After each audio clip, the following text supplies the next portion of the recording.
Onun birinci 10 günü rahmettir. İkinci 10 günü günahlardan affı etilif ve sonki 10 günü cehennem azabından kurtulufdur. Bu elbette 11 ayının sultanı Ramazan ayı. Ve nihayet çok beklenilgen Ramazan ayına biz beraberlikte geldik. Selamünaleyküm saygılı seyirciler. Efirde Ramazan Bereketi programması. Ve sizler için bugün stüdyada İbrahim Umerov ve Zemye Yusufova çalışmakta. İnşallah bütün ay devamında bizler beraberlikte olacağımız ve Ramazan kuvancını herkesin paylaşmaya tırışacağımız. Elbette ATR telekanalından sizge en meraklı rubrikalar, süjetler hazırlanılayında hazır ve... Onlar hakkında biraz geçici de söz edeceğimiz. Bu sene bizler ATR telekanalı ve Federal Müslümanlar Al RTV telekanalının efirinde çıkamız ve işte bugün bizim de birinci yayınımız olacak. Ve bugün biz tek hürmetar değil de bütün Müslüman ümmetinin beraber bu acayip ayga kiremiz ve dünyada Ramazan ayı nasıl karşılanacak eken bu hafta bizim növbetteki rubrikamız. Mübarek Cuma günü bütün dünyada mübarek Ramazan ayı başlana. Müslümanlar için yılın en mühim ayı. Bu günler dindaşlarımız oraza tuta, hayırlı işler yapa, vakitlerini namaz ve Kur'an okuvlarına bağışlay. Fetva ve tetkikatlar boyunca Avrupa Şurası astronomik malumatlarga esaslanıp 2014 senesi Ramazan ayı iyun 28 günü başlanacağı hakkında ilan etti. Alimler deydi ki bu sefer ayının birinci günü meselesinde şube ve anlaşmamazlıklar yok. Aynı bu gece Endonezya, Asya, Avustralya, Afrika ve Cenubi Amerika'nın sakinleri yanı ayını görecekler. Ramazan ayı gelmekte, dünya ise hazırlık görmekte. Indonezya'da adet üzere adamlar Arefe günleri mezarlıklarını ziyaret edip ölülerinin ruhlarına dualar okuy. Hakimiyet politsiya xadimlerinden birlikte alkogol ve diğer yasak etilgen mallarını kırıp çöplükке taşlay. Mında elinin çoğusu Müslümanlar. Indonezya'nın komşusu olan Filipinler'de Müslümanlar halkının tek 6%'ını teşkil etti. Bugün yerli camilerde cuma namazları okuldu, insanlar dualar etip Allah onlarını bu günge yetkizgenine için kısmetli olganlarını bildirdiler. Saudiya Arabiyada bu sene Ramazanның esas aşayt mahsulatı defitsitke uğray bile. Mesele Arap hurmasının bağlı. Hakimiyet çetelden kelgen işçilerini deport yapa. Şu sebepten şirketler bereketini toplamağa yetiştirip olamay. Ama hakimiyet bu hakkında bilip ecnebi işçilerge öz yerlerinde ayının sonunaca çalışmağa ruhsat berdi. Mısır'nın paytaxtı Kabul şehrinin bazarlarında faal ticaret başlana. Kadınlar sabalıkka lezzetli aşlar pişirecek. Memlekette bir-birine karşılık göstergen firqa ve teşkilatlar bu ay devamında hareketlerini toxtatalar. Mağrib'nin halkı için şeker baxt timsalidir. Şu sebepten mübarek ayının arfesinde tatlılıklar pişirgen ustalar faal. Bu millet öz aşçılarının belli. Mında turistler de çok geli. Aslında bütün Müslüman turistik memleketlerde ziyaretçiler için büyük indirimler ilan etildi. Avrupa'da da Müslümanların sayısı yıl-yıldan çoklaşa. Şunun için ticaret ağlar öz vatandaşlarını kuvandırmak maksadında indirimlerini teklif etti. Müslümanlar erciyetten baxtlı günlerini yaşay. Ama Ramazan başlanğanına bakmadan kimer memleketlerde cenkler toxtatılmay. Dindaşlarımız zarar göre ve elak ola. Keliniz bu günleri dualar etip Allah'dan cenkler toxtatılmasını sorayık. Ramazan ayınız mübarek olsun.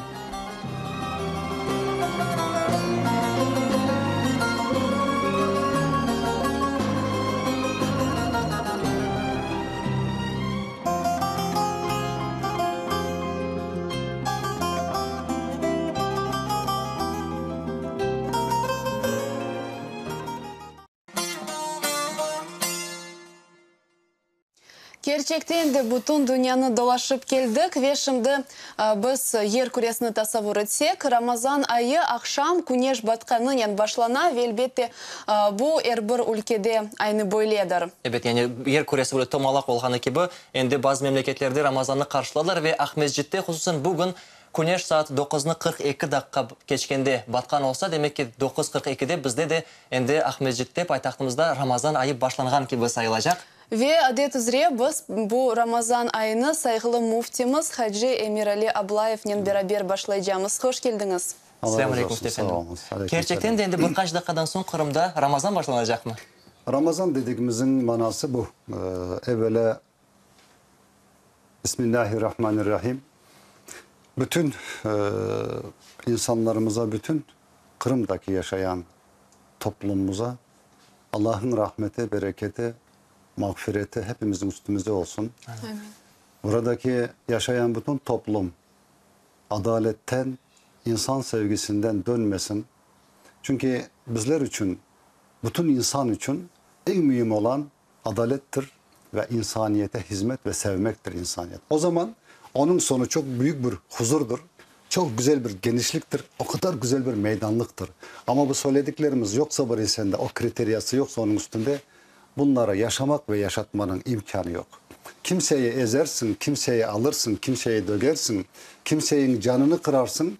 Böyle bir huzur ve hayat insaniyet için yaraşmaz bu. Onun için bugünkü ilk Arife günüdür Ramazanımızın.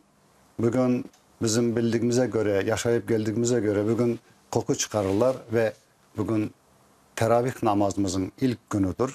Yani yatsı namazından sonra evet, teravihler Yatsı olacak. Kırım namazından camilerinde sonra inşallah. mutlaka bütün camilerimizde teravihin birinci günü başlayacaktır. Bilirsiniz Ramazan'ın gelmesini Müslümanlar hep bekler. Zaten 3 ayların girmesinde bizler tarihimize baktığımızda, İslam tarihine baktığımızda 3 ayların başlanmasından İslamiyet'in olmadığı zamanında, bir dinin olmadığı, huzursuzluğun zulüm ettiği zamanında insanlar böyle toplum toplum birbirlerine cenk yaparlar. Ama 3 aylar gelince o tarafta bu tarafta bugün Paraşenka ne dedi? Ateşi durdur dedi. İşte o zamanda da ama din yok. İslamiyet yok. Hiçbir türlü dine mensup olanlar yok. Dinsizlik. 3 aylar gelince bütün kan dökme, dava etme durdurulurdu. Kan düşmanı olan birbirinin karşılaştığı vakit selam verirlerdi. Şimdi bugün Keşke bizim de devletlerimizde böyle Müslümanlar çok şey olsaydı. ben buna getirmek isteyeyim. O İslamiyet olmadığı zamanında 3 aylara bu kadar hürmet, saygı vardı. Şimdi bugün Ramazan'a geldik. 3 aylar başlanınca bizim hep söylediklerimiz, anlattıklarımız insaniyet içindir. Tek buradaki yaşayan Kırım Tatar 500 bin, 300 bin toplumumuz için değildir. Bütün insaniyete, bugün bizim yaşadığımız bir toplumumuzun içinde hasta olmasın. Herkese davalamaktır bizim amacımız, maksadımız. Toplumumuzda bir hasta varsa ya komşum hastayken onun da derdi bana geçecek. Onun için Müslümanlarda o var ki Peygamber Efendimiz ne diyor? Sizin komşunuz açken, hastayken siz tok yatamazsınız. İşte biz öyle bir toplum, öyle bir ümmet, öyle bir peygamberin ümmetiyiz. Ama biz isterik ki buradaki bütün bizim yaşayan Kırım'daki ehali, bütün insanlar öyle insan seven, yardım eden insanlardan olsunlar diye. Bugün de tam Ramazan günümüzdeki yapacak duamız, bütün cuma günlerimizdeki yaptıklarımız, dualarımız mekanımızda, memleketimizde, insanlarımızda, bütün toplumumuzda hayır, birlik, beraberlik olsun, kan tökülmesin diye dua ederek. Ne kadar camilerimiz varsa. Ama elbette ki bugün Ramazanımızın birinci günü siz söyleyip geçtiğiniz gibi bütün rahmet kapıları açılır, cehennem kapılar kapanır, şeytanlar zincirlenir. Müslümanlar için Allah bizlere bütün kapılarını açar, geliniz diye. İşte bugün bizim de ilk başlanan Arife günümüz. Yarın sabah hepimiz ağzımız kapalı, orazalı olacak. Bu gece indi durup Mutlaka demiştik ki bu gece işte suhur yapmak elbet gerekmez bu inşallah. gece kalkacaktır. Ama bizim Ramazanımızın, bizim orazamızın biz biliriz ki çünkü inanan, iman eden bir toplum, bir Müslümanlar Ramazan'daki ettiğimiz dualarımız, ettiğimiz hayırımız, sadakalarımız, zekatlarımız mutlaka boşuna kalmayacaktır. Mutlaka. Ama Müslümanların da bu işleri bilirsiniz en azı 15-20 yıl Kırım'daki orazalarımız, Ramazanımız, bayramlarımız, camilerimiz, cumalarımız, kutbelerimizin şükürler olsun bugün Allah'ın adı, Allah'ın kelamı, ezan sesleri yankılamaktan bu minarelerimizden elbette ki çok büyük faydası vardır. En önemlisi bugün insanlar birbirlerine böyle kılıçla ya tüfekle birbirlerini boğazlamaylar. İşte bizim için en büyük bugünkü burada Kırım'daki yaşayışımızın içinde bu çok önemlidir. Evet. Ya Kırım Emre Ali cemiyetinin... efendim, bizim muhbirlerimiz cemiyet arasında fikir paylaştı ve insanların fikirlerini meraklandı. Yani bizim halkımız Ramazan'a nasıl kavuşayken, nasıl bekleyken, nasıl hazırlanayken ve geliniz cemaatimizin Evet. arasından seçilген cevaplarını da eşittik. Buyurunuz. Men Oraza bayramını pek beğeneyim ve onun gelişini pek bekleyeyim. Ve ne babam Oraza tutkanda onlarga iftar aşını yapmaya yardım edeyim. Ramazan ayı alıştık. Her vakti oraza tutamız. Allah kabul etsin. Bu ayını de bekliyoruz. Bek yürekli Allah'a işanamız. Kabul eder bizim yanlışlarımızın doğurtup tutkan orazalarımızın kabul eder inşallah. Ben Ramazan ayını pek seviyorum. Bizge gelirler, misafirler. Biz her vakit yapamız iftar. Bu Ramazan ayını her bir Müslüman bekledi. Şükür Allah'a endi aman gelip dura. Oraza tutmağa inşallah Allah yardımcı olsun. Her bir Müslümanға oraza tutmağa Allah yardımcı olsun. Ben büyük olacağım, oraza tutacağım. Allah kısmeti sağ olsa horazı tutacağımız, namaz kılacağımız, o çeresi olsa Kur'an okuyacağımız. Ben bu sene birinci kere oraza tutacağım. Ramazan ayı benim için bu bir nimet ayı. Birçok adam için belki kıyınlıkla geçe bu ay, kıyın tutalar oraza. Ama benim için mağa göre bu bir nimet ayı. Çünkü bir iki yudum sunun nimetini anlaysın, onun kıymetini anlaysın. Allah Teala'ga daha da yakınlaşma ayı, soy sopka, akrabaga, dostka yakınlaşma ayı. Görgenimiz gibi cemaat gerçekten de kuvvançını karşılay ve Mufti efendim bu kuvvançlı dakikalarda sizge de kahvemizni teklif edemiz ve bizim şerbetimiz de var, yani şark tatlılıkları ve bugün En lezzetli söyleri mına şimdi bizim stüdyamızda. soframızda böyle bayram şeklinde yaraştıramız Evet. bugün inşallah. Allah razı olsun. Aslında hocam sizin fikrinizce Ramazan ayı halkının birliğine nasıl tesir eteyken? Şimdi bakınız, en birinci bizim ben Müslümanım diyen bir kelimemiz var. Bu kelime en mühim olan. Çünkü onun içindeki bugünkü bizim oturduğumuz, konuştuğumuz kelimeler, yaşadıklarımız, aşadıklarımız işte hepsi bunun içindedir. Şimdi, çok mühim mesele. Bak buradaki televizyondaki sordukları sualleri küçüğü de, büyüğü de, ortası da, kartı da hepsi değil ki biz Ramazan'ı bekleyek diye. Neden? Çünkü onlar Müslüman. Onlar Müslüman olduğu için şimdi bu bir instinkttir. İnsandaki anası, babası, evindeki, ailesindeki bugün koku çıkaracaklar. Aslında dinimizde mesela var da koku çıkarmız diyen bir yazı yok bir yerde değil mi? Adet. Yok. Kırım Tatarlarga haz biladi. Kırım Tatar bunu yaptıklarının Musafirçiligimizden çıkan. bunun yapıldığı sebebi bu ki bunu incelesek biraz. Komşum ötekisi mahrum kalmasın. Nafile yerde kalmasın, bilmemezlikten kalmasın diye. Ben mesela bugün yaptım ama test ona ne oldu, ne sebepten getirdin bunu? Bugün arifeymiş, yarın oraza. Vay Allah'ım, ben de yapacağım. Hemen hazırlanıyor, test ununu eli, hamurunu basa, o da yapay. Demek bu dinimizin bir uygulamışlar. Bu bizim atalarımızdan gelen ama bir yerde bir yazı yok. Kalkımız da aş pişirimiz de dağıtımız da bilmem. Ya zaten sadaka ya dağıtmak, vermek. Yani bunu başka dinini kutken insanlarga da vermek gerektir. Mümkün. Komşun kimse, Darhatmak. onda yazılmamış senin komşun mutlaka Müslüman olacak da ona vereceksin degen bir yazı yok. Komşun kim olsa olsun. Rus olabilir, Ukrayna olabilir, Ermeni olabilir, başkası olabilir. Onda hiçbir türlü böyle çizgi yok. Böyle sebep olur yani Ramazan ne olduğunu anlatarsın. Mutlaka. Peygamber Efendimizin komşusu kim olmuş? Yahudiydi. Değil mi? Kaç yıl duvarının dibine tuvalet yaptı? Onun sasısından bir düşün bakmaz. Ama hiçbir vakit demedi ki sen kaçan gelip görüneceğiz. O zaman dedi ki vay anam ben ne yapmışım? Niye ben bunu yapmışım? Diye Müslüman oldu. Şimdi bugünkü Ramazan ayının bizim beklediklerimiz, bizim istediklerimiz zaten söylemeden belki anlatıp olamazsın, yok da bir maktanmak mı? Yok, öyle bir şey değil. Zaten sokağa çıksak, milletten sorsak, insanlardan sorsak bugün bizim hayatımızı bütün dünya Bugün şükürler olsun ki Müslümanların, Kırım Tatarların, Kırım'ın ne olduğunu, ne kaldığını çok güzel anladılar, çok güzel gördüler. Ve dediler ki aferin. Aferin o Müslümanlara, o Kırım Tatarlarına. Çünkü bizler insan seven, insaniyeti seven bir toplum, bir millet. Bizim atalarımız, dinimiz bize bunu öğretir ve bunu talep eder. Evet. Şimdi ne kadar istesek biz ne yapacağımızın bugünkü Ramazan ayındaki başlanışımızdaki bak bütün camilerimizdeki bütün camiler iftarlarından, teravisinden Allah'a secde dua edecekler. Kur'anlar okuyacaklar ve 3 ayın içindeki tatil günlerimizde bütün camilerimizde, ibadethanelerimizde ballarımıza, yaş, kızlarımız, erkeklerimiz, herkes için Kur'an kursları açıldı. Çünkü bu da bizler için bir nimettir. Milletimiz için oraya gelecek o ballar 3 ayın içinde. Sokakta gezmesin, gelsin camiye, Kur'an öğrensin. Bu güzel bir dinimize, milletimize, toplumumuza güzel bir yararlı, faydalı bir işlerdir.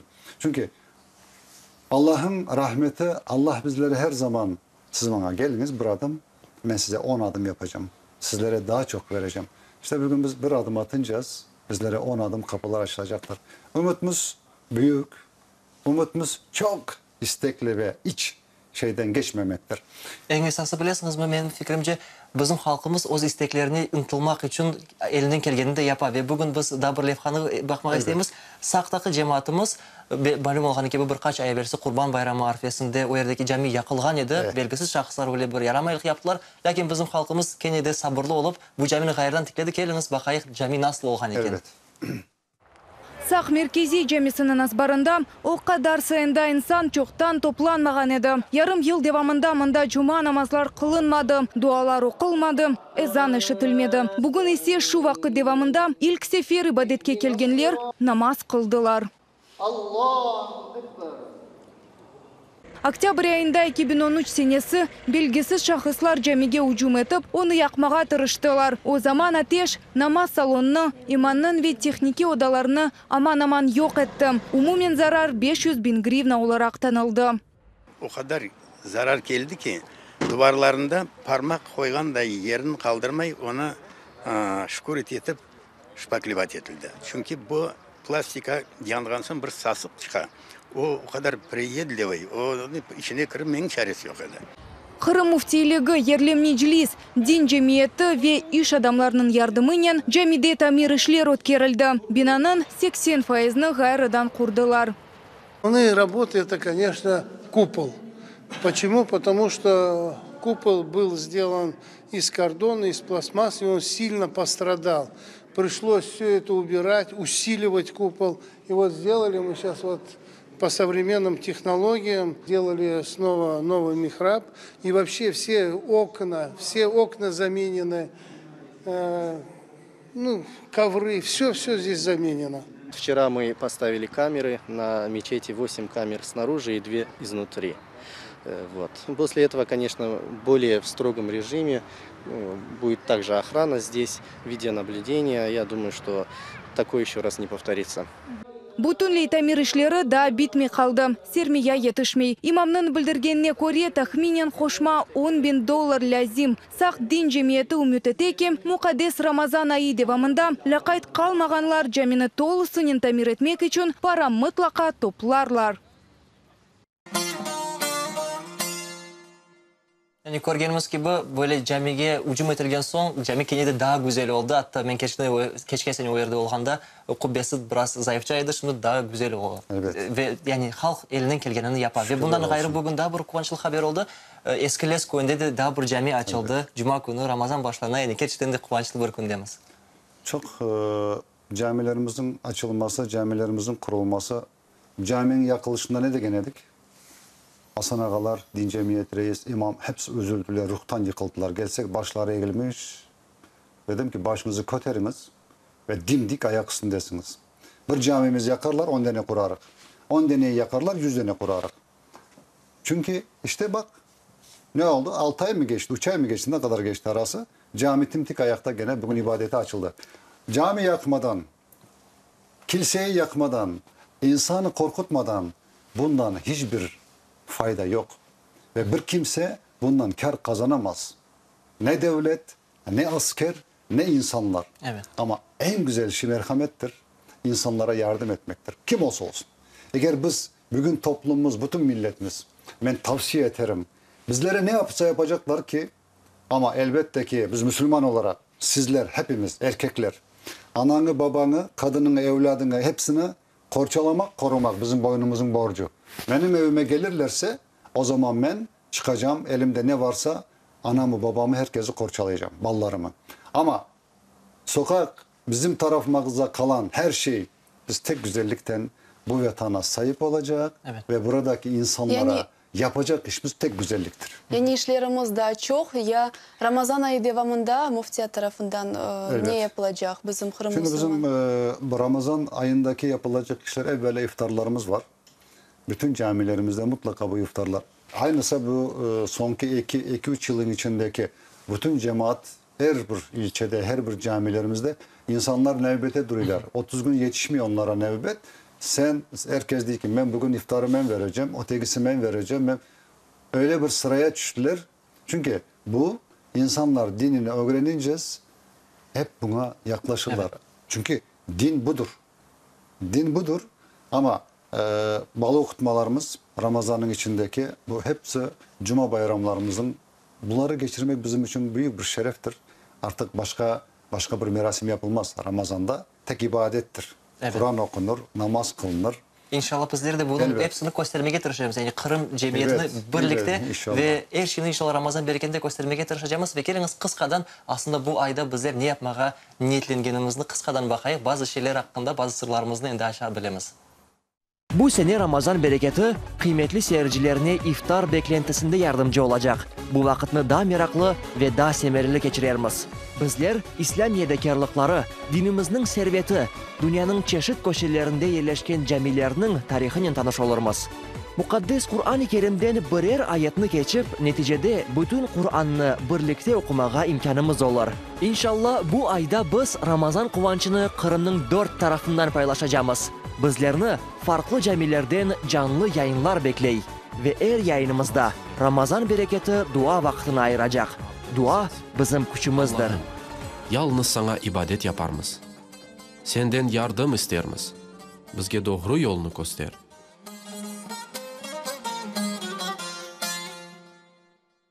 Yani bütün halkımız ve Müslümanlar bir nefeste biz şimdi Ramazan ayını beraberlikte bir evge okirecek ve biz onu karşılayacağımız. Elbette ki ve bazı bir rubrikamızın da bugün göstermeye çalışacağımız. O da Kur'an'la bağlı aslında Emir Efendim Ramazan ayı bu Kur'an ayıdır. Evet. Ve Ramazan ayında Müslümanlar daha çok Kur'an'a yaklaşmak, yapışmak gerekler. Ve dedi ki camilerde ballar için, mektep talebeleri için dersler var. Ama misal için Kur'an'ı okumak bilmegen insan Kur'an'ın tercümesini, mealli tercümesini okumak mümkün mü? Yani ondan da istifade olur mu? Faydası olur? Mutlaka bakınız. Geçenlerde insanın birisi demişti ki ya bu Rus Kirillitsa'dan yazılgan da bunu okumanız, bunun faydası yok. O insanlar bütün defterlerini kaldırdı attılar. Bugün gelsek ne oldu? Ya bize dediler ki bu Arapça değil de bu Kirillitsa'dan yazılgan da bunu okumanız. Faydası yok. Olmaz böyle bir şey. İnsanın içindeki amel, niyet. Belki ben Arapça okurum ama o Arapça bilmez, Kirillitsa okur, onunki benimkinden makbul ve kabul olur. Onu kim bilir Allah'tan başka? Nasıl bir insan kalkar da bu laf ayıtır? Olmaz böyle bir şey. İnsanlar nasıl dilde, nasıl okumayabilir onu okusun. Yeter ki Allah desin. Yeter ki secde yapsın. Kur'an Arapça bilmeyen okumayacak mı? Yok olmaz. Olmaz. Nasıl dilde biliyor öyle okuyacak.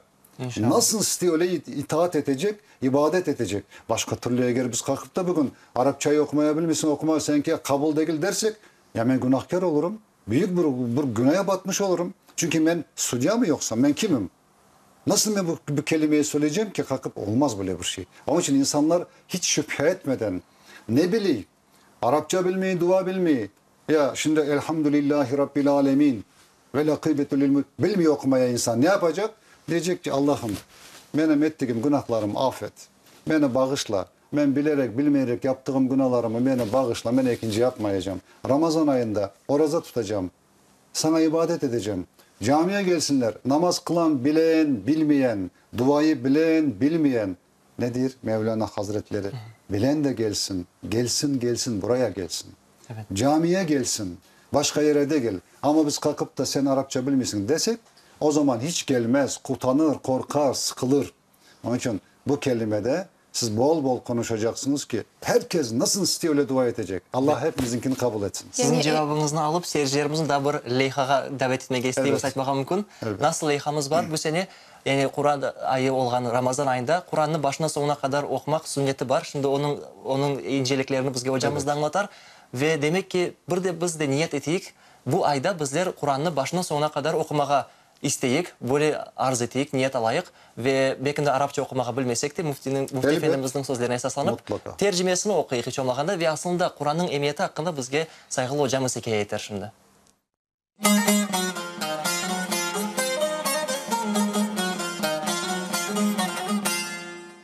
Euzu billahi mineşşeytanirracim.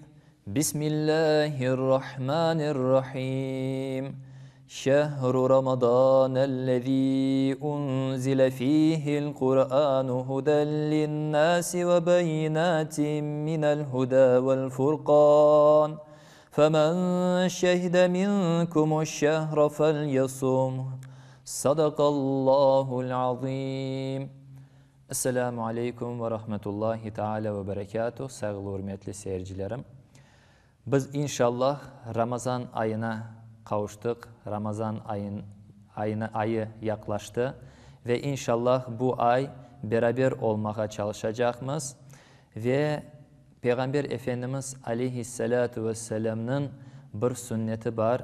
Bu ayda inşallah bu sünnetini canlandırmaya tırışacağımız.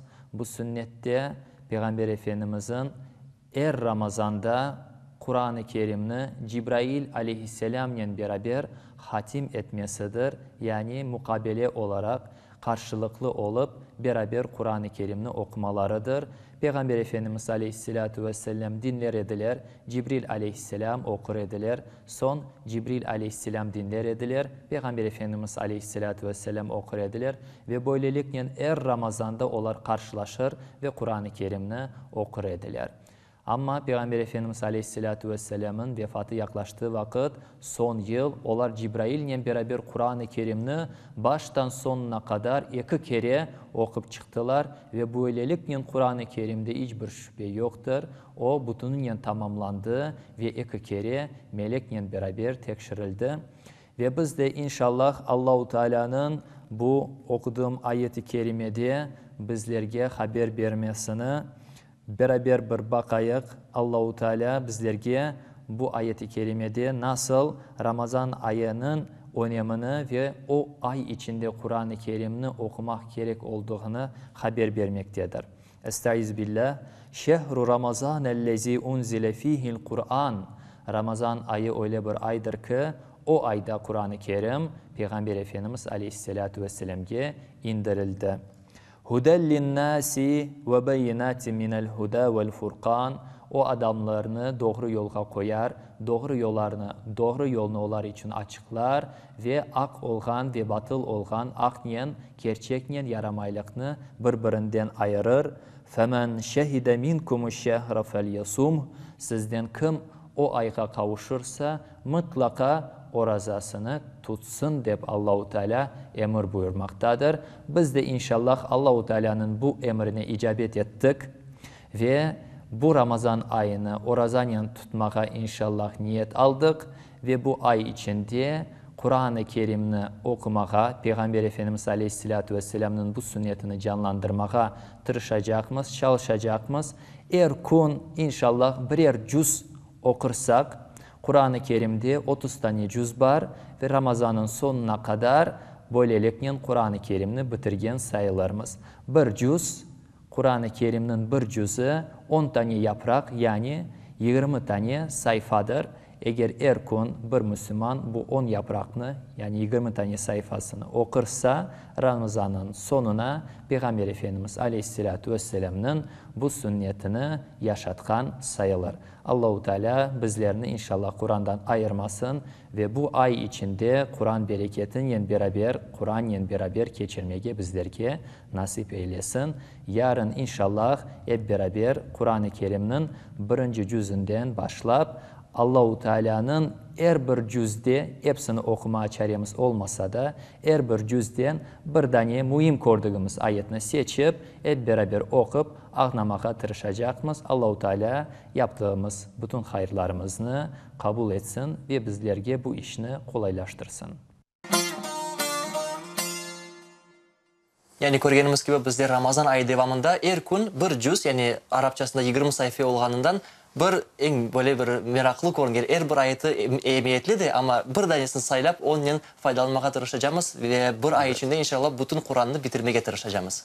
Yani bizim Ramazan ayımız gayet semereli ve güzel geçecek. ATR telekanalı ise Kırım'ın ve aslında dünyanın çeşit köşelerinde olan şeylerini ve mühim vakayalarını sizler için aydınlatmaya tırışacaktır. Elbette bugünkü bizim soframızını keninde aytayıq, şerbet, şark tatlılıkları yaraştırmakta ve yarın iftarda indi onlar bizni suqlandıracaklar. Bugün onlardan da istifade edebiliriz. Yarın ise ancak onlardan İftarımızı açabileceğimiz. Yarın inşallah sabahtan, sabah namazından evvelinde orazalarımızga niyet alıp ağzımızı kapatamız ve iftar vakti, akşam namazının vakti gelgende indi orazamızını açacaktırmız. Ve bu programımızın sonunda umumen bu ayda niyetlengenimiz adetke göre, yani ay devamında programımızın sonunda dua okusak, bugün Müftü Efendimiz'e de rica ettik. Müftü Efendim bizim halkımız için de dua etseniz. Söylemek istediğim duamız budur ki bu Ramazan orazamız bizlerden evveldekilerine, atalarımıza, geçmişlerimize farz kılındığı gibi bizlere de hepimize farzdır. Ramazan orazasını tutmamız gerekir. Evet. Milletimizin en mühim bugünkü muhtaç olduğumuz en büyük şeyimiz birlik beraberlikimizedir. Bugün bütün millet, ümmetimiz buna muhtaç. Evet. Çünkü bugün hepsi belli oldu, ne oldu? Allah bizler için, sizler geçmişi unutursanız meseleleri hatırlatırım. Ama bize hatırlatmakta gene ettiğim duam, bu kapılarımızı kapatmışsa Rabbimiz bir yandan daha güzel kapılar açsın bizlere. Ümitimiz var, açacaktır. Çünkü imanın şartı 6'dır. 6.'sı güzellik ve yamanlık da hepsi Allah'tandır. Evet. Hasan'dan, Osman'dan değildir. Biz böyle inanan insanlar olarak böyle inanacağız ve milletimize önümüzdeki Ramazan ayında bol bol dua edecek, birbirimize sımsıkı sarılacak, yardım edecek, kavuşacak birbirimize. Allah da bizim birbirimize sevdiğimize, hürmetimize, saygımızı, ana babalarımıza, kartanalarımıza çok hürmet, büyüklerimize hürmet. İnşallah Ramazanımızın güzel tutacak, bayramımızı yapacak ve güzel bir günlerimize, güzel bir amel, güzel bir günlere, açık meydanlara kavuşak diye dualarımız edecek. Ümitimiz budur. Amin. Milletimiz, Allah hepimizden razı olsun. Geleceğimiz parlak olsun. Evimizde bolluk olsun. Ramazan ayı hepimize hayırlı mübarek olsun. Amin. Cümle İslam aleminden beraber. Allah hepinizden razı olsun. Amin. Elhamdülillah. Saygılı seyircilerimiz, biz sizden yarına kadar sağlaşamız. Yarın bizim iftarımız var. Şimdi eski Kırım'dan sırrımızı açayıq. Eski Kırım'dan canlı yayınımız olacak. Ve biz sizden de yarına kadar sağlaşamız. Elferde görüşeyik. Sağlık ne halınız. Allah razı olsun.